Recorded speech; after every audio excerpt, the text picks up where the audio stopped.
Well, first up, though, let's talk to Lee Anderson, Conservative MP for Ashfield. Lee, very good morning to you. Welcome back. Hello, Lee. Are you there? Yes, can you hear me? I can indeed. There we go. There's a little bit of a glitch on the line. First thing Monday morning's bound to be difficult, isn't it? Always tricky. How was your weekend, Lee? How's things going in Ashfield? What's new and exciting? It's going great, Mike. Our vaccination process that's rolled out really, really good. We had a slow start across the whole of Nottinghamshire, actually. We was a little bit behind, but we've caught up. We've got two really good vaccination centres, doing 2,000 or 3,000 a day.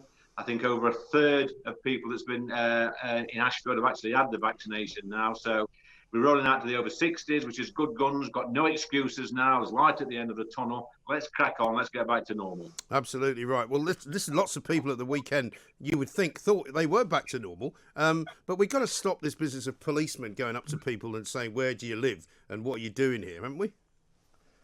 Common sense is required, Mike, and it works both ways, I believe. Yeah, a little bit. I mean, we're luckily in Ashfield, the police have been pretty good so far, but I've seen other parts of the country where they've been a little bit overzealous, should we say, a bit too keen. But then again, we've got people who are ignoring the rules, and the rules are for everybody.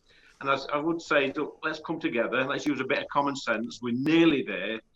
Let's please, just lay off a little bit, and revelers just use a bit of common sense, because we want to have a good summer in this country. We've missed out on a year, and just be mindful that.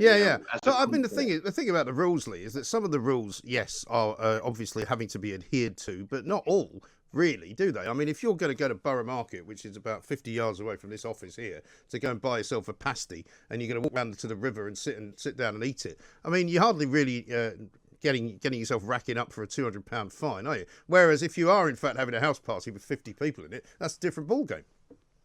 Well, it is, yeah. And to be honest with you, Mark, I've given up on the pasties, and I think a few of us would be well advised to give up on the pasties these days. Listen, that's very harsh. Very harsh. I go for I do a 10-mile walk every day now. One thing that lockdown has taught me is I was too fat. I was unhealthy. Yeah. And you know what? If I go on a 10-mile walk and that takes me three and a half hours, and walk 5 miles away from home, so what? Sorry, I'm going to do it. Yeah, well, let's hope you don't run into any of the cops that were running at Borough Market yesterday, because they would tell you you've gone too far. But let's talk a bit about your other big subject, which you've written to the Prime Minister about and to Priti Patel about as well. Front page of the Times this morning: people smugglers will be jailed for life, vows Priti Patel. Now, this comes after Nigel Farage was on talkRADIO at the weekend saying that he had found out that not only were the dinghies still coming across the channel, but now they were coming across with people who were testing positive with COVID. Yeah, it seems wrong, don't it, that we've got all these restrictions on travel at the moment. We've tightened up the borders at the airports and the docks, and we've still got the people smugglers bringing people over. The worrying part is, I'm being told from government that we're actually stopping at least 70% of these crossings, right, the people who's coming for France. But you know what? I don't think the French are doing enough. New legislation is coming. That's going to put a stop to this, as I've said before, Mike. When is it coming, though, Lee? Well, it's coming this year, Mike. I mean, I've been told by the Home Office that the legislation is being worked on. I hope to see it before the summer. I want to get it debated in Parliament. I want to have my say. I want to speak up on behalf of the people of Ashford who've been contacting me this weekend, actually. They've had enough of this. But you know what? We have to get a proper returns policy as well for these illegal immigrants. Let's remember they are illegal immigrants. They're not genuine asylum seekers. And the problem we've got at the moment, the French won't even accept our shellfish. So that's going to be a problem, accepting illegal immigrants. But I'm sure Priti will get to grips with it. I've got every confidence, and she's the only person that can do this. So, listen, I have every confidence that she will too, but she needs to get on with it, because an awful lot of people that speak to me say, why is this still going on? Because let's not forget, the weather's getting better, not worse. So this problem is going to get worse before it gets any better, when it gets calmer and nicer and sunnier.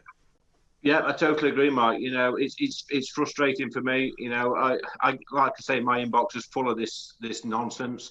But you know what? We've had COVID to put up with, Brexit to sort out. We're not at work at the moment. We're not working properly. We're not in Parliament. We're not debating. And let's not forget that there are people in Parliament, there are MPs, and there are members of the public that actually support these crossings.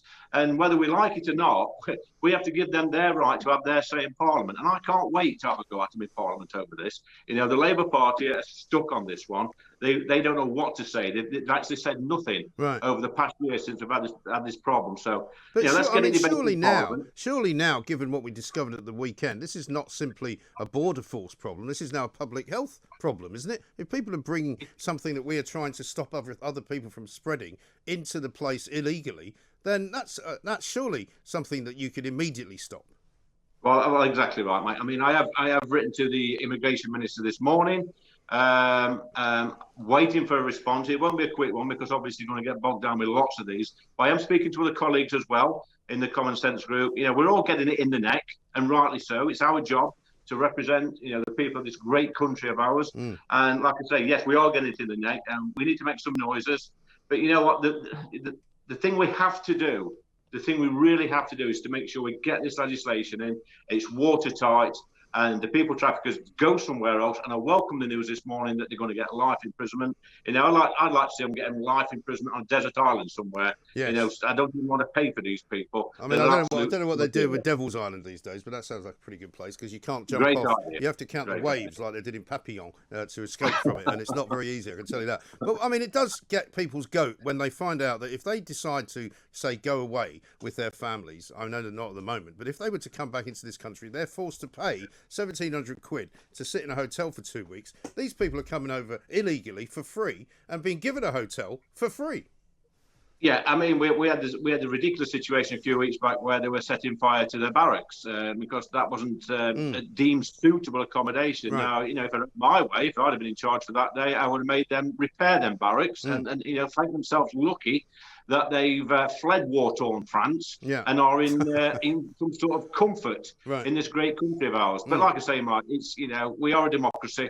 Parliamentary process has got to play its part in this, and we've got to get new laws put in place, and it'll solve it, I'm sure. But just very annoying that we're still seeing it happen every single day. Well, it is very annoying. And here's something that's going to annoy you even more, right? Because I've seen this story in The Sun today about a fraudster from Nigeria, right, who is not being sent home, despite the fact that he was due to be sent home because he has apparently claimed that he's bisexual and he won't be able to live in Nigeria openly as a bisexual. Now, he wasn't a bisexual before he got deported, but he suddenly now decided that he is. Tory MP Nigel Mills says it's the most ridiculous case I've ever heard. Every convicted criminal will now try this because it will work for them.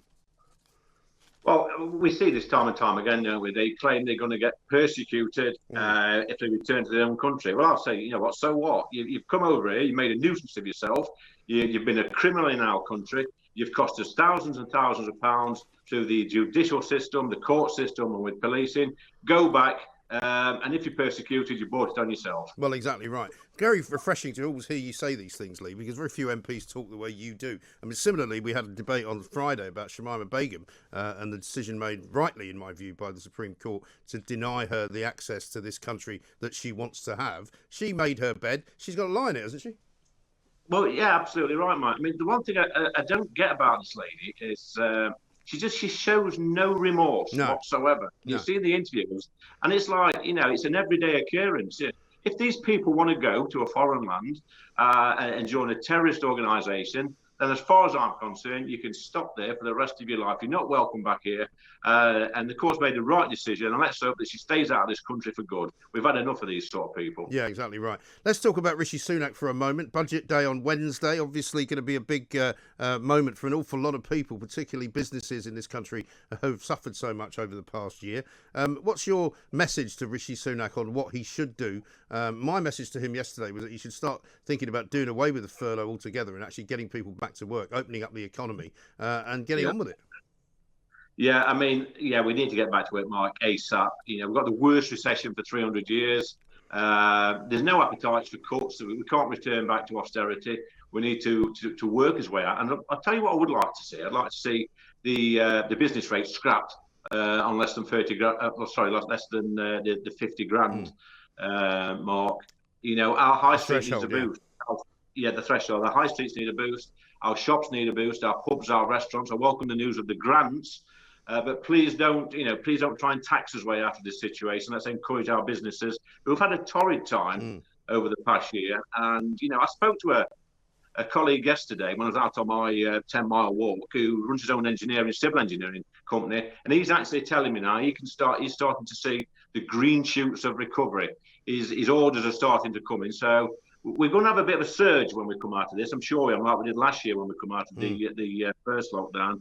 But I would say this is a budget for jobs.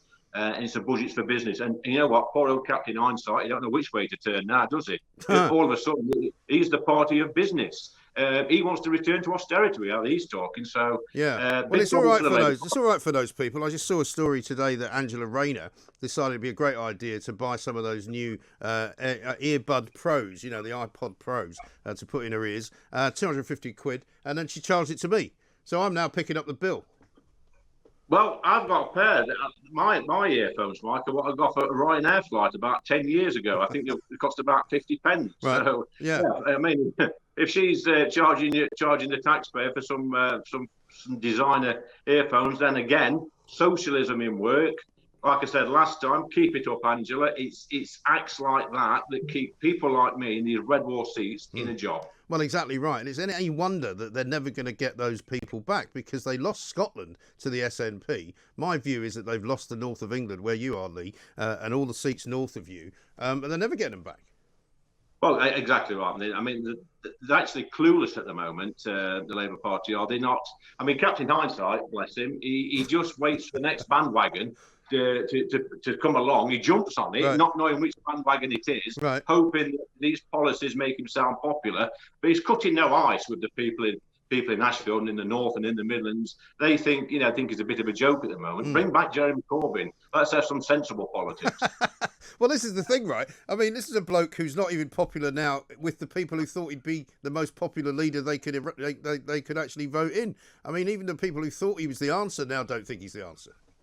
Well, he's not the answer. Even people in his own party, I mean, a quick look on social media, Twitter, the left actually detest it. Yeah. I mean, for me, he's great. He's my pension. He's my pension fund, Keir Starmer. He keeps me in a job for the next 15, 20 years. Absolutely useless.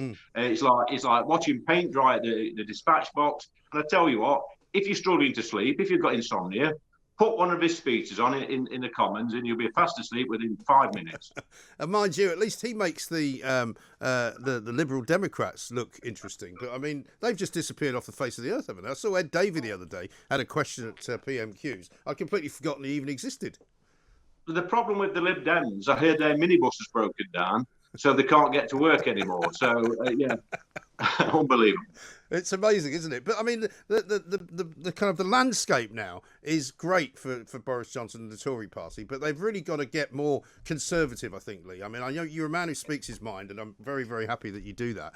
But we do need to give Boris a bit of a sort of a kick up the backside, don't we? And say, look, come on, mate, do what you said you were going to do. You got Brexit done, but let's get the economy moving. We know he wants to. I saw another one of these sage people this morning say, oh, we might have to be careful. We might go backwards if we open the economy. Enough already. Yeah, it's time now that the politicians took over from Sage and started running the country. We have had a tough year, to be fair to the boss. But, I meet with him on a regular basis. And, the things he says to me, the things he wants to happen in places like Ashfield in the North, tick all the boxes for me. He knows that the North and the Midlands are going to be our heartlands over the next 15, 20 years. And he's got to wrap his arms around us and deliver on the promises he made during the election campaign. And I think he will do. I've had a few million quid thrown at me already in Ashfield. I'm excited about future plans for this place and for the North. And I would say give him a chance, and Boris will deliver like he delivered when he was the Mayor of London. Absolutely right. Lee, great to talk to you. Thank you very much indeed. Lee Anderson MP, Conservative MP for Ashford, looking very trim, I have to say, looking very fit. Goes on a 10-mile walk every day. Don't tell the cops, right, because the cops around here in London apparently were giving people £200 fines yesterday when they told them that they lived 2 miles away from an open-air food market where you can go and buy food, but you can't eat it, apparently. You're not allowed to sit down. You've got to eat it on the run. You've got to eat it walking. You can't sit down.